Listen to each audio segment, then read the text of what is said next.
yeah, I got some comments on the design I presented last week, and there were good comments, which basically means I'm now convinced that this is not a good design. So what I'd like to do today is to just shortly remind everyone what was the previous design, the in-protocol design, discuss what was the one that I presented last week, and maybe we'll be able to reach some kind of conclusion. What are the next steps, what we want to do.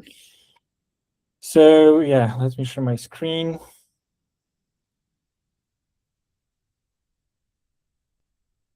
Okay, so I have some drawings that I did. So yeah, what you see here is PR number 24. This was the in protocol design.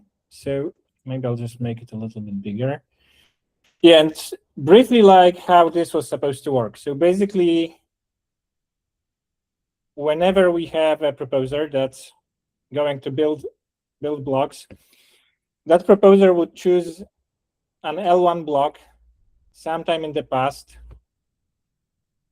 calculate the commitment containing multiple header fields. So we chose 6 fields. So that was state root, receipts root, block number, timestamp, referendo, parent beacon, block root.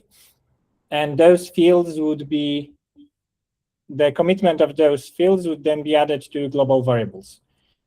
In that way, every block that proposer will be building will be able to access that data. And actually for private execution, it would be accessing block header data at L2 block number, which will contain that commitment.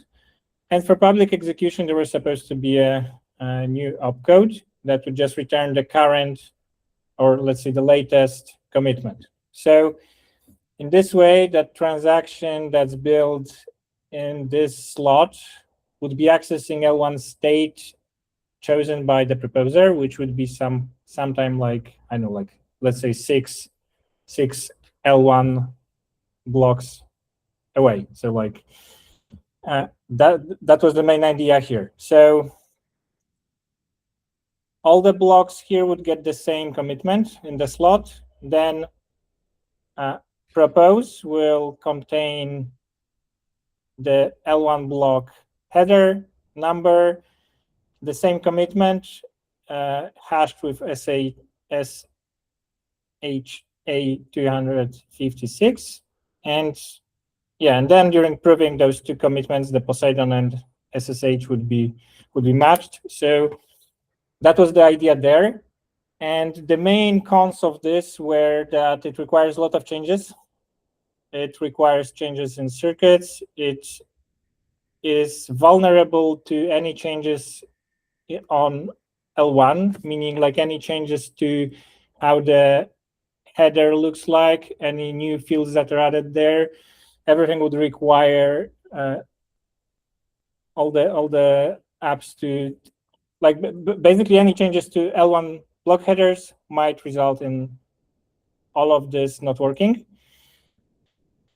And the main issue was that we were basically using the commitment, so that was relying on the on how the header looks like. So the second idea that we had, so this is what I presented last week. If I'm saying something that's incorrect, guys, you feel free to interrupt, or just if you want to add something, then of course you can also interrupt. Yeah. I was just going to say, for the out of protocol one, I agree with all the comments. The main reason it was presented as a slashing model is because at one point we thought we were going to try and get this in for V5, and we didn't want to touch the smart contracts. But if we relax that requirement, I think it's a bad design. But it was trying to do it as like, can we do this with just node changes? So I think, yeah, I agree with where this is going, and we should probably just try and come up with a simpler way to put it in the protocol, but make some small L1 changes. But yeah, maybe keep going on this. But yeah, okay. The reason we got here is because we didn't want to change the smart contracts. So basically the idea here was we wanted it out of protocol. So we want to use a portal. So basically L1 contract that would basically send L1 to L2 message with the block hash. And in order not to change the rollup, that call would need to be before the propose. So basically the proposer would need to, instead of just calling propose, also call the portal, which would then send the L1 to L2 message. And because of the lag that is 2 slots here, that message would be consumed like 2 slots later. And there would need to be a contract on L2 that block hash store that would consume the message and make the data available to all the other contracts. So the main issue with this was that, yeah, and to force the proposer to do that, basically there would be slashing if that portal was not called. So the main issue here was that it could be front run. So basically attacker could cause the proposer to be slashed even though proposer did everything correctly. And yeah, that was the idea. I think all the comments that were there, basically there were some issues with this. So what I started to think about, let's say, third design. I'm not really sure if we should start going out of probably the in protocol.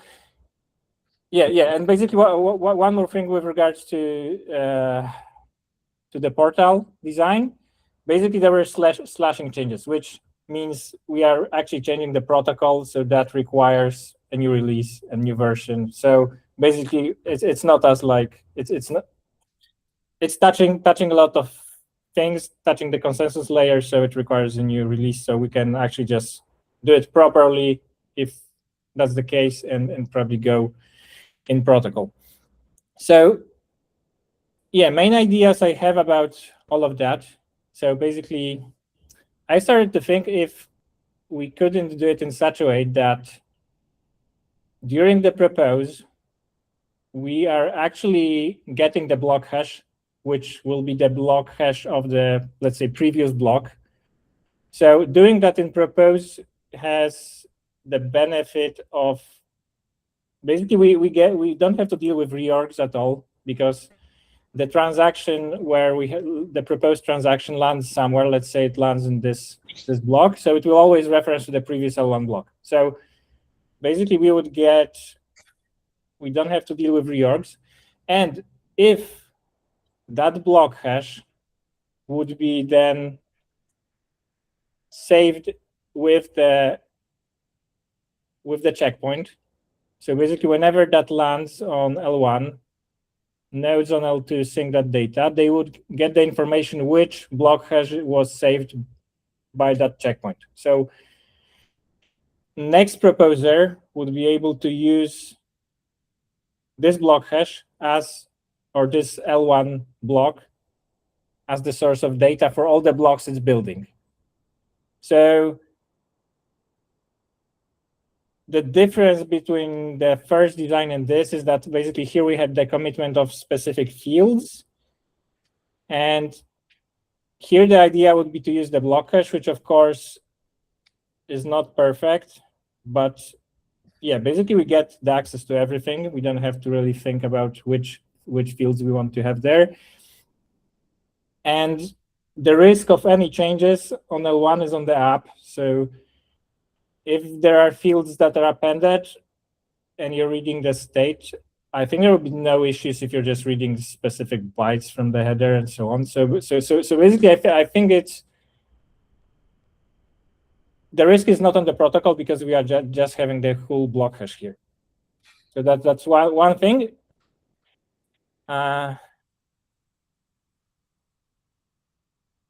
Yeah, and in order to use that data, private execution would be able to also get block header, so L2 block header, which would contain that information inside the header. So we would get access to that. I started to think about the public execution, and actually, like for public execution, I think there was a problem that was not mentioned here with the first design, but actually I think it's the same problem here. So basically, if we are to add the opcode, So we have the opcode that returns, let's say, current either block hash or commitment or whatever we decide to have here.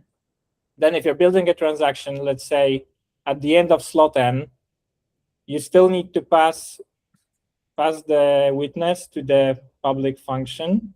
So if you do that here, but your transaction lands in the next slot, then the public part will be just reverted. So I started to wonder if we really need opcodes, the new opcode at all, because of that race condition here.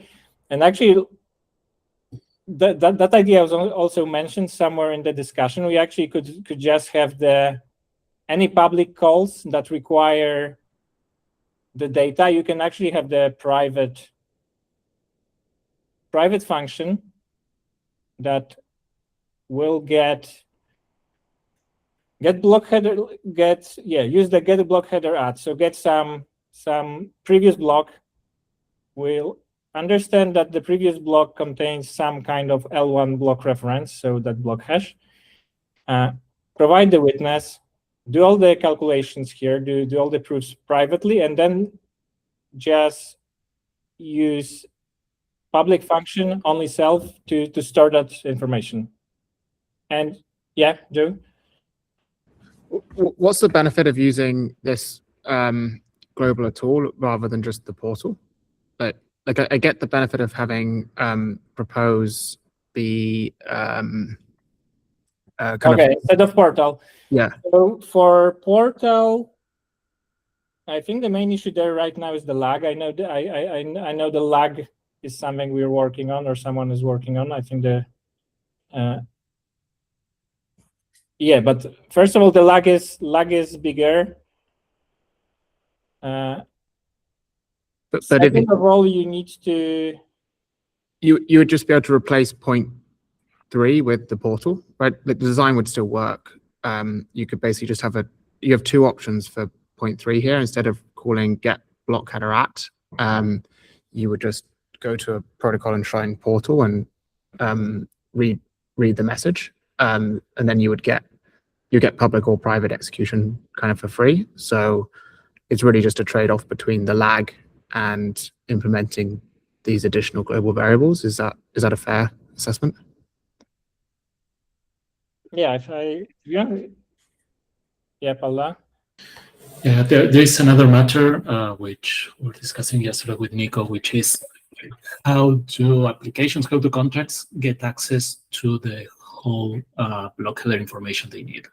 Like if we're just moving block commitments to block headers, whether it's the original Keccak or a Poseidon one to make access faster, cheaper. Question is, when you need to prove something about L1, you need to basically open up the entire block header and potentially even a Merkle path to something.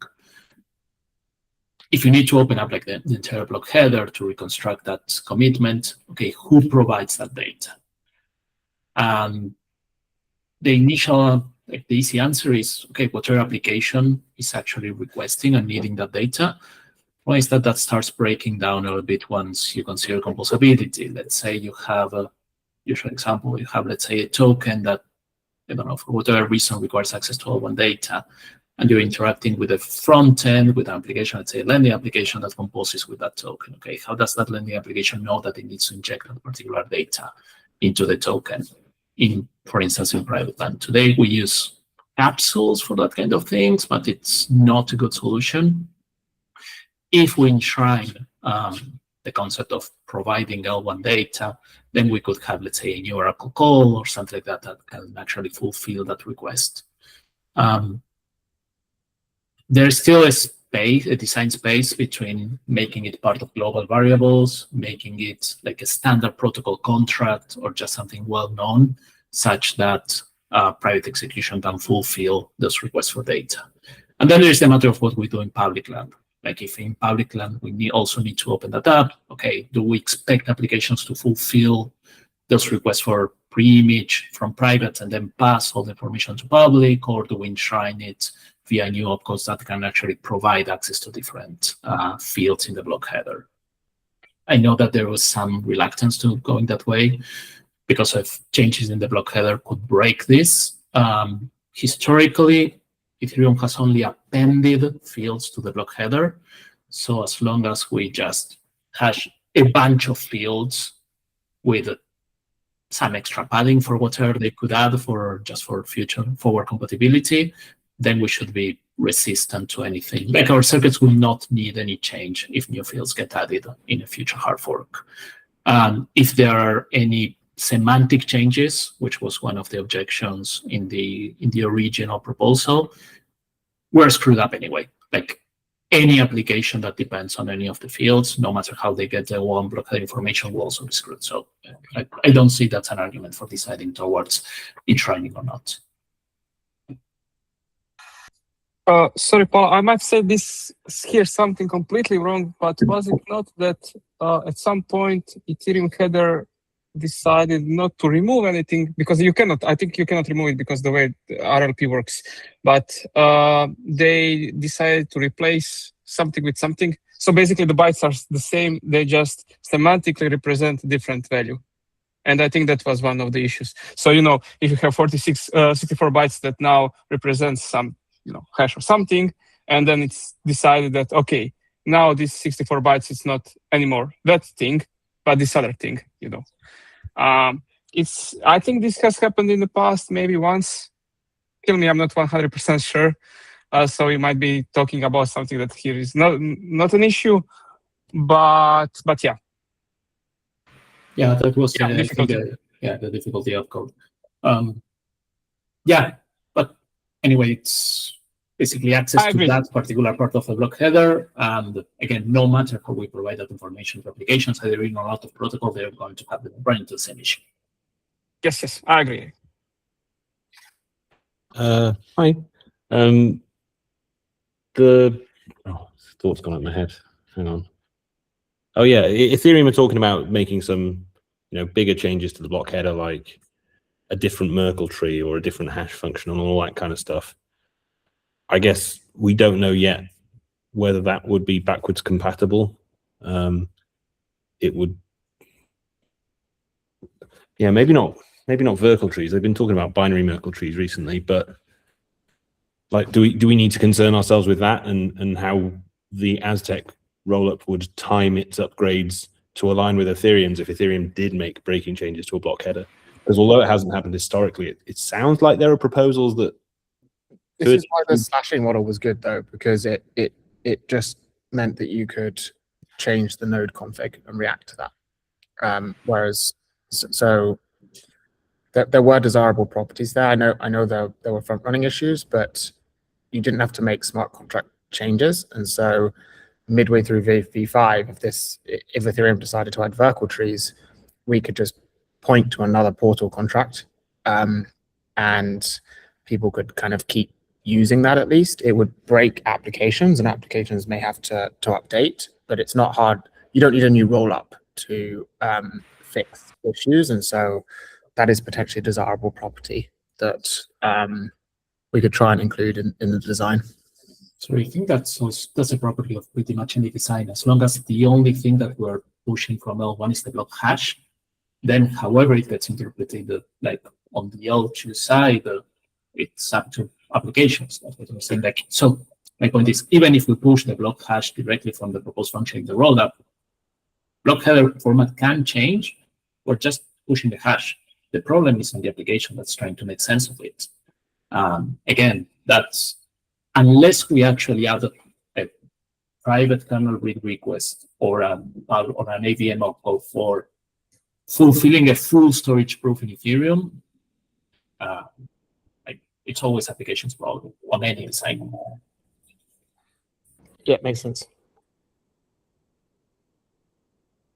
Yeah, that makes sense. So the only thing that in that scenario that's baked into the protocol is a hash whose preimage can change, and the Oracle functions to feed the membership witnesses you described about 5 minutes ago, Paula. Yeah, that makes sense. Yeah, it's not clear to me whether we need an equivalent for that in public cloud. Yeah,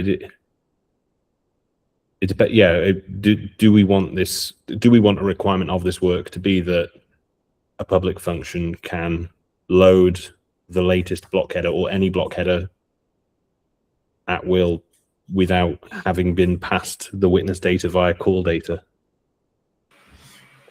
I think a lot of people do that. If you want to get maximum privacy, you will do contract level storage proofs and maybe account level storage proofs in private, and then you'll do the last part depending on which tree you're in public, because likely that privacy leak is tolerable. Like if I'm trying to prove my USDC balance, it's probably fine to leak that I'm doing a storage proof to do with the USDC, and it will make the UX much better because it's feasible to do that in a private transaction, and then defer the remaining computation to public. But I think that's just a pattern that people can, they would basically pass part of their, basically where they got to in private and the ultimate route, and ask a public function to do the rest. So I think it's okay, as long as we maybe have some helpers in Aztec and R. It should be fairly standardizable. Yeah, so it sounds like the bulk of the usefulness, as you said, comes from just exposing it to private functions and not adding an AVM opcode. And then if sometime further down the line someone needs that AVM opcode, we can think about doing that scarier change. Okay, then I guess, like if we're somehow enshrining this on private land in terms of adding an Oracle call for actually the entire one block header, question is, where do we store the commitments to those block headers, which could be either like in the global variables context or in a standard protocol context, as we've been doing. I think either solution is fine. And the other question is, do we store it as a SHA, like the Keccak hash or the Poseidon hash? I think it makes sense to store the Poseidon. Yeah. So storing the Poseidon, what you would follow a pattern like the parity circuits already, and you'd have some circuit which proves equivalence between the Keccak L1 block header and the Poseidon L1 block header, and then expose that as a public input to all private functions. Or like if we did that, that would mean a change in the rollup contracts, which I think it's an option. The other is actually making a private function that just takes care of doing that and storing it in whatever block store contract. Why do you want to do an additional hash here? Because we're not compressing anything, right? My understanding of this is you're taking a Keccak hashed value and like you're not reformatting it like the old design and like extracting things from it to make it more easily readable. You're just hashing it again. But why do you need to do that? Because you can just, like, you need to do that if you need to change the data in the rollup circuits or do anything. But my understanding of this design is it's a direct L1 call in propose. So the value is already trusted. It's not like other things that are like formatted and we need to prove are correct. Yeah, no. Sorry, the only reason for opening up the block header and rehashing it using Poseidon is so that any access to that later down the road doesn't require doing an expensive Keccak to reconstruct the original block hash and check that it matches whatever value was breached from L1. Like that value that you push from L1 is trusted. It's like that block hash from L1 that you got directly via the EVM call, and it's good. Like as long as you show that you can reconstruct that hash from whatever block header pre-image you're providing, everything is grand. What problem is reconstructing that hash is expensive because it's a Keccak. So if we're thinking about multiple applications accessing that, it's nicer if we can give them a Poseidon hash. But then you have the issues of the first design, right? That like every time Ethereum changes, we have to change the rollup circuits that rehash. No, if we assume that any change later down the road to block header hash is append only. Right now, I think it's 20-something fields. I don't know, we hash up to 30, something like that. And we hope it's forward compatible enough. Okay, yeah. And I think what Paul is saying, this is pretty strong assumption, because I was dealing at some point with removing stuff from RLP encoding. There was some EIP with two-dimensional fees or n-dimensional fees, and it suggested removing stuff from RLP. And me, young and naive, tried to implement it, and it was such a pain in the ass. And then I asked someone, okay, like, how do you usually deal with this? And they were like, well, this is EIP. I think this was my first one ever that I implemented. And you go back to the maintainers and say, oh, we cannot do it this way. We just argue that it needs to be append only. And this is how you do it in practice. Because RLP is such a pain in the ass. I was advocating that Ethereum should version RLPs at some point, but yeah, that's completely another story.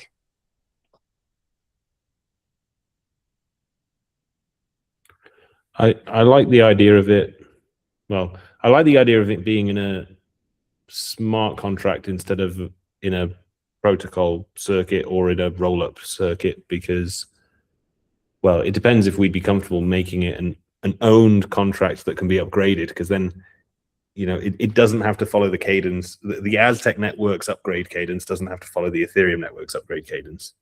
But you'd have to be comfortable with someone with admin permissions being able to possibly update the way in which the L1 block header is computed, and maybe people wouldn't be comfortable with that. Otherwise, we still have the issue of how we time, like the timing of our upgrades. Surely they then have to exactly match the timing of Ethereum upgrades. A lot of it's forward compatible. I mean, we can always have an upgrade ahead of the Ethereum fork where we check the L1 block number and just one hashing or the other, assuming this hashing more fields isn't good enough.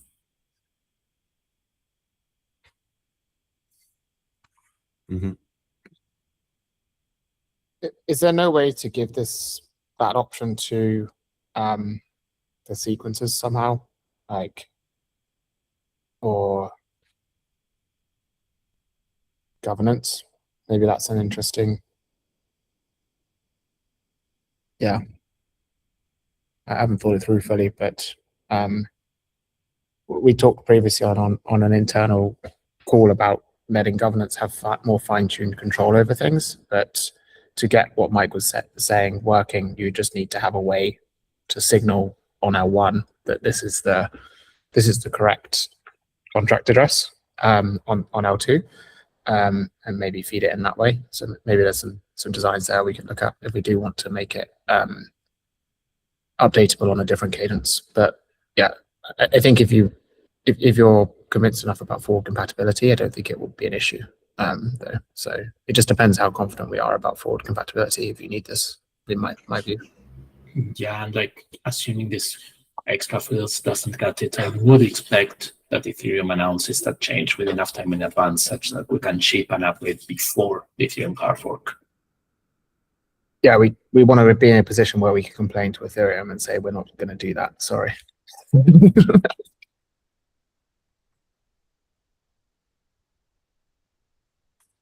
So where does that leave it? Does that leave it at oh, I should talk through Cohen's machine. So where do we want the logic to be then of copying over this L1? I still think it makes sense to be in a smart contract because it's just easier for someone to make it, test it standalone than changing all of the stuff. But it doesn't need to be upgradable like at this stage. Like I think it would make sense to have a compartmentalized contract that does this. It's like a protocol contract in my view. It's a pattern we have. Like if someone has to go in and touch the roll-up circuits to do this, the chances of introducing more bugs feels higher. So I would imagine a smart contract is fine. And who's incentivized to execute that smart contract, to do the copying?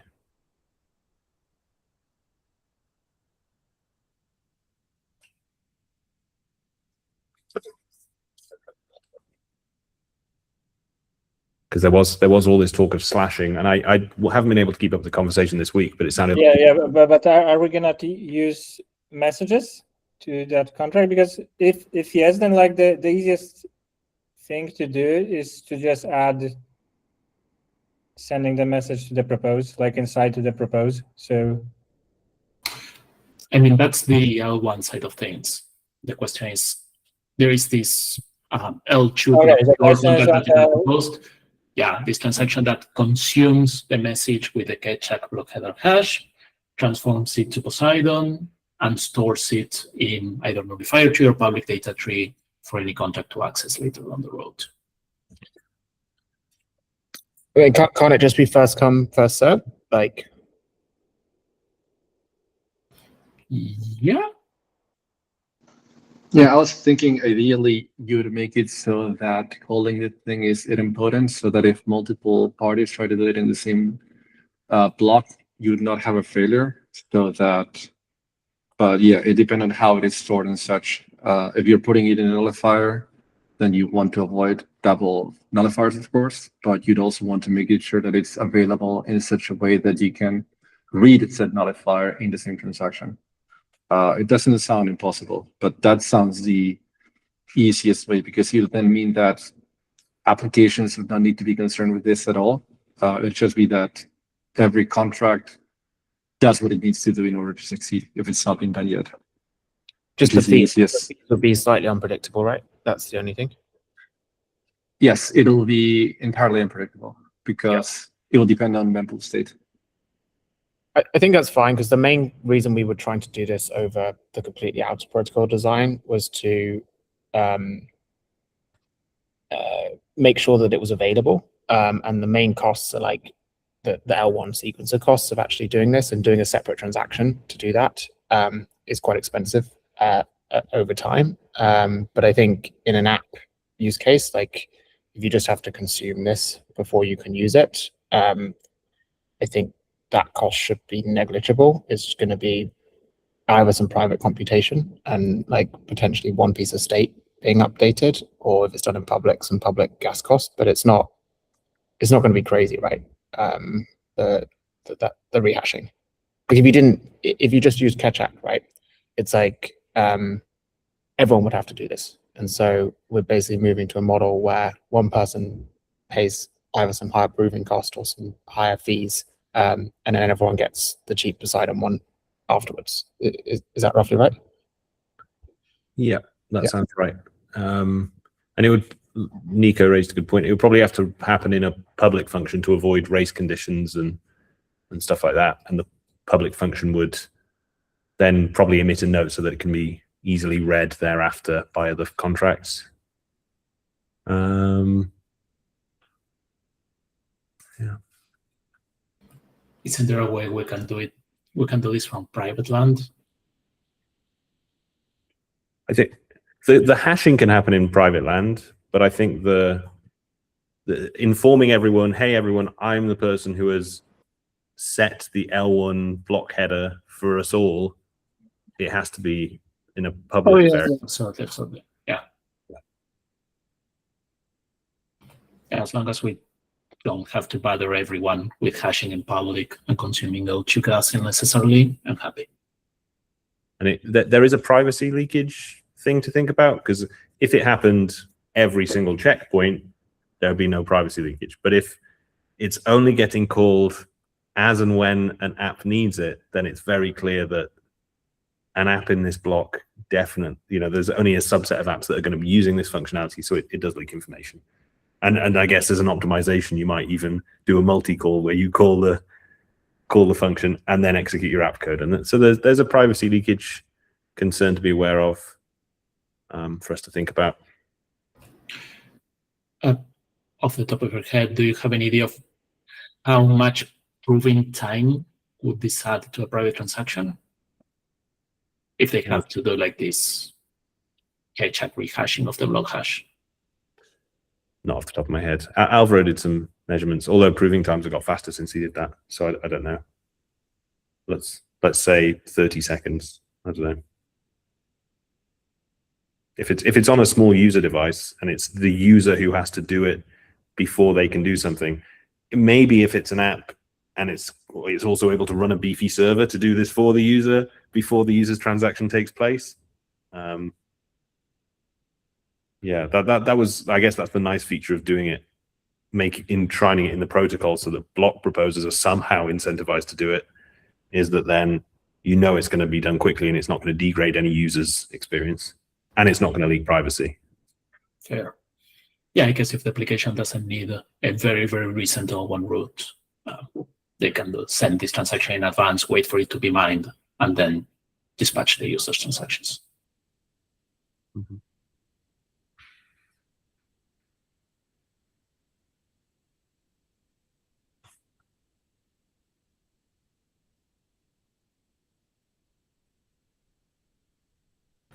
So, are there not any protocol contracts that the sequencer has to call? Like, not at the moment. I mean, technically, the sequencer touches the feed use contract when it decrements balances via the rollup circuit, but that's automatic. So no, there's none that currently that the sequencer is incentivized to call.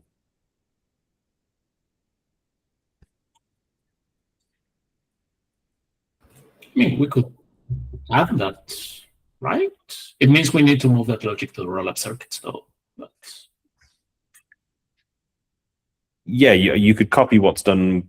It's like the previous AZIP version of this AZIP 4, where, you know, similarly to how the L1 to L2 messages tree is updated automatically in every rollup, you could add it to the rollup circuits. It's just whether we're scared about introducing more bugs and stuff. yeah, fair.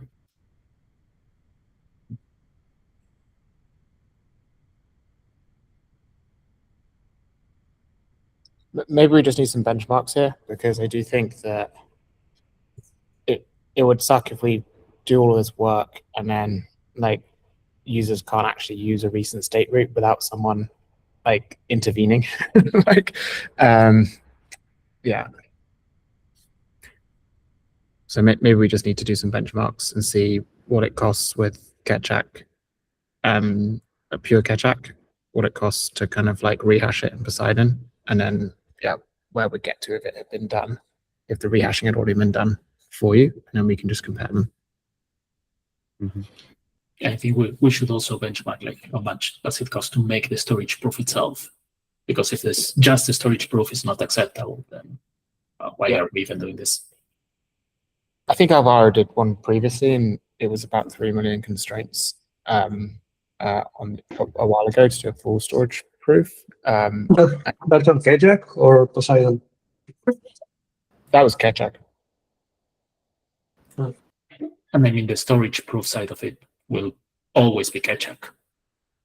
Yeah. Because the only thing we're rehashing is the block header itself. Yeah, you're just saving one level of Keccaks, right?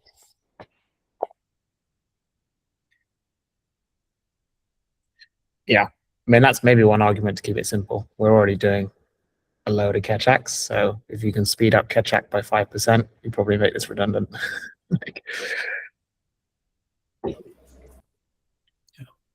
Well, that was an argument in favor of not having the side. yeah. Mm-hmm. Like, unless you're doing the whole tree, like which we're not, right? Because there'd be too many chances of things going wrong. It may be just better to focus on good libraries to make this efficient. Like, if you spent the same amount of time on the RLP Noir library and the Keccak like gadgets that do all of this, you could probably get the same amount of savings as doing the Poseidon. And like, that does need to exist for this to be usable. Like, it needs to have more work than just Alvaro's kind of like one day doing a feasibility study. Like, that needs to be like a production library. Yeah, there could even be optimizations for libraries where, you know, you mentioned half the tree. Well, if an app knows it's always going to be accessing a particular subtree of the Ethereum giant tree, the app can pre-compute that as an ultra honk proof and then feed it into its own app circuit for 11,000 constraints. So there's interesting optimizations there that apps can do. I think then if we do some benchmarking and see where we're currently at with the libraries, I'm probably be in favor of keeping it simpler and spending the time on the libraries, because otherwise we're going to commit to all this complicated Poseidon stuff and then still have to do the libraries anyway, and the libraries are going to be worse. That sounds very reasonable to me. Yeah, so still some open questions then on the measurements, and some open questions on whether we're comfortable with hoping that somebody triggers this thing, and whether we're comfortable with the privacy leakage. Yeah.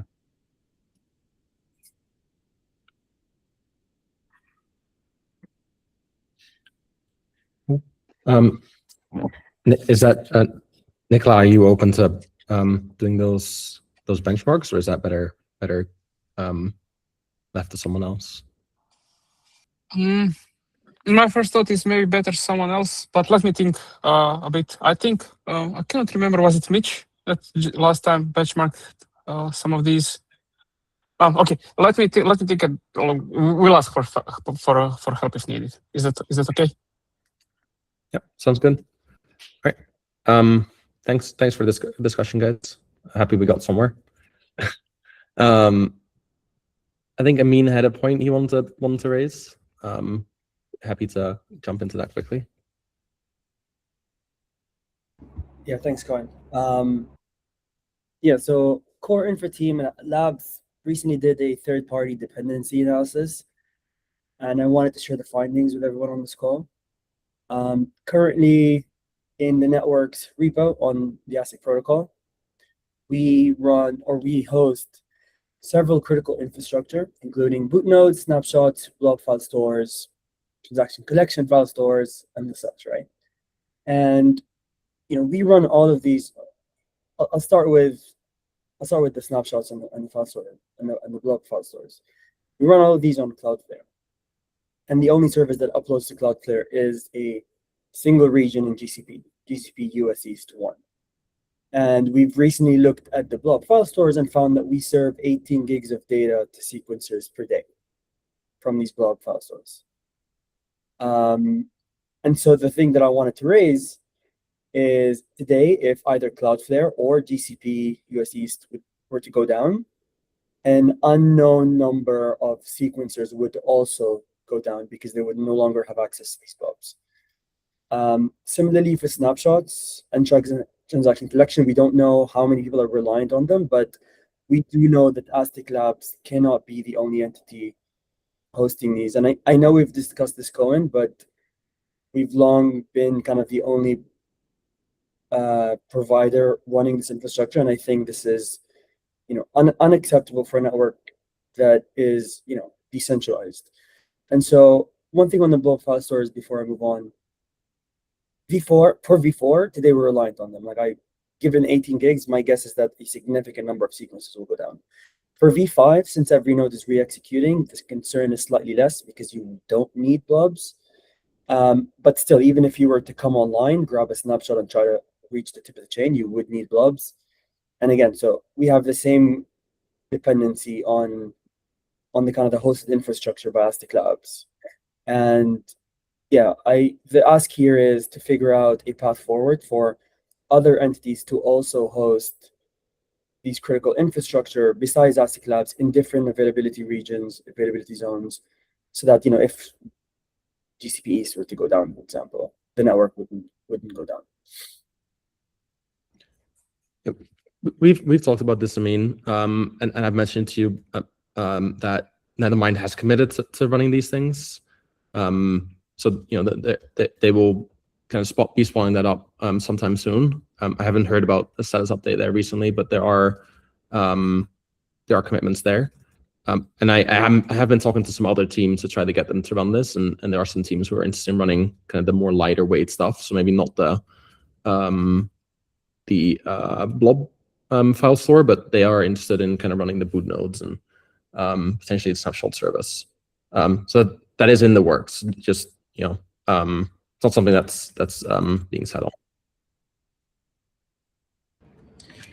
Did anything happen on the blob related stuff on Ethereum fixing this issue?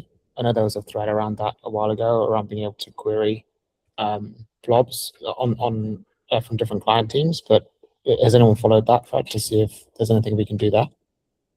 I followed it, but it was limited. That some teams have worked towards having a kind of semi supernode situation. So some clients do support it. I think there are more clients do than don't. But it's still limited in kind of the usability. And that still is like, that still requires you to kind of sync half of the at least like 50% of all the data to then reconstruct 100% of it. So it's still not 100% kind of doable for like home stakers, depending on, you know, if they do have 100 gig or 100 plus meg connection, then yeah, easy. But if at home you have a like less than 100 meg down, you're gonna have issues, which is where the blob store comes in, right? It is part of the documentation, to be fair. The documentation mentions you should run a supernode.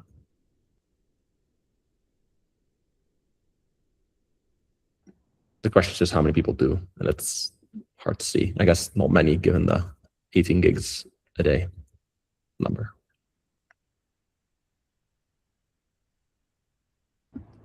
Could we get an update on this in perhaps a couple of weeks' time on the next ACD call? It would be great to know that there's progress being made there. Yeah. Again, we talked about this one-on-one. There's progress being made.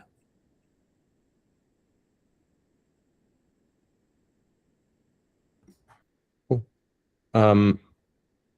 Is there anything else? We have 10 minutes left.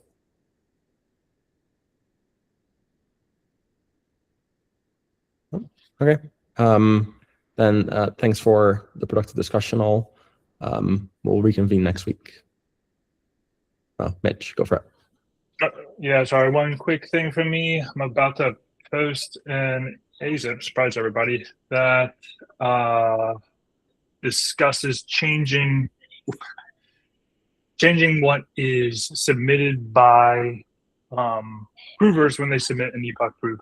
The motivation here is making it so that the L1 has control over who gets rewarded and how much, so that if there's a silence bug in the proving system, you can't drain the futures contract. So just heads up that that's going to get submitted. I would love, since the payload for mainnet is supposed to go out next Wednesday, I'm curious about how we want to play this. Like, it can be retroactive, or yeah. I think there are suggestions. I think there are some changes or discussions around timeline for V5 regardless. So happy to take that async and see if we can agree on it. But or if people want to give an update on their timelines for getting V5 over the line in kind of this pre-specified timeline, then happy to dive into that for a bit. Sure. Is this just a bug fix, Mitch? I just wondered, does this technically need an AZIP? Because I think there are other things that are classified as bug fixes, and if they don't change the nature of the protocol, they don't necessarily need an AZIP. Well, I mean, it changes the proof submission format for provers, and it is not a bug fix. It is defense in depth. Yeah. Okay. Cool. So, yeah. Anyway, I think that I have something that is up right now. Hold on. And we can look at it if we want to now. But otherwise, like I said, my plan would be to incorporate this, post a PR today, and then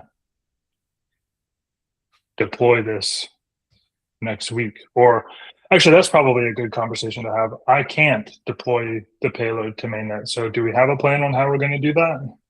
I'll find someone. Okay, well, then hopefully someone deploys it next week. Well, we need to have it live and available for someone to look at. Cool. Yep, I will. I'll get that going. Were the verification keys ready? Because I think that was the main discussion on if we were going to be ready today or not to actually generate those. This I don't know. No, there's a few tweaks being made to some of the circuits. Mitch is aware of some of the tweaks being made, but yeah, so they're not quite ready, but we're trying to get them ready as fast as we can.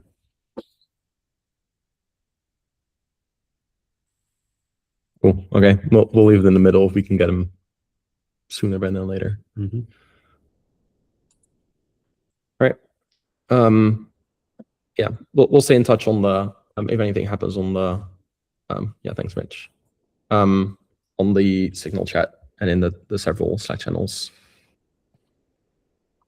Right. Awesome. Thanks, everyone. Have a good week. Thank you.